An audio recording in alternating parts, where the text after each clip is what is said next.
আমরা সেফটির দিক থেকে দেখতে গেলে আমরা প্রত্যেক আমাদের এভারটুনের গাড়িতে ডিসচার্জ রড, প্রত্যেক গাড়িতে 3টে করে হেলমেট থাকে, আপনার সেফটি বেল্ট, সেফটি হারনেস থাকে এবং ইলেকট্রিক্যাল গ্লাভস থাকে, সেফটি শু থাকে যেমন পরে আছে এখন। তার উপর থেকে কাজ করার জন্য ইনসুলেটেড প্লায়ার, স্ক্রুড্রাইভার, আরও যা যা থাকে। ওই দিন যে অ্যাক্সিডেন্টটা ঘটেছিল ওই দিন কি আপনারা ওইগুলি প্রোভাইড করেছিলেন? ওই দিন না, প্রত্যেক গাড়িতে প্রোভাইড করতে মানে প্রথম থেকেই করা থাকে। যদি কোনো আইটেম নষ্ট হয় আমরা দিয়ে দিই, রিপ্লেস করে দেওয়া ছিল, হেলমেটও দেওয়া ছিল। ওইগুলি কি ব্যবহার করেছিল ওই শ্রমিক? স্যার আমি তো ইয়েতে ছিলাম না, মানে স্পটে ছিলাম না, তো আমি সেখানে বলতে পারছি না।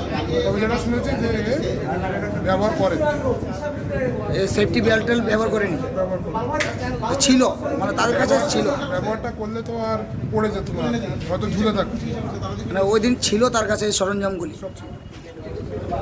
কবে মনে হয় মঙ্গলবার দিন হয়েছে ঘটনাটা। আচ্ছা, রবিবারে। আচ্ছা, তো আমরা বিদ্যুৎ দপ্তরে আমরা সবাই মিলে আইছি, আমরা সব স্টাফ আইছি।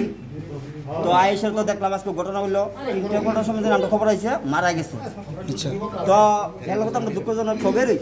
তো আমরা কিন্তু একটা বিকল্প কোনো কিছু একটা সমাধান করছে না আমার উদ্দি। একটা লোক তো মারা গেছে, হের কি একটা বলেছে, হের জীবনটা কি শেষ।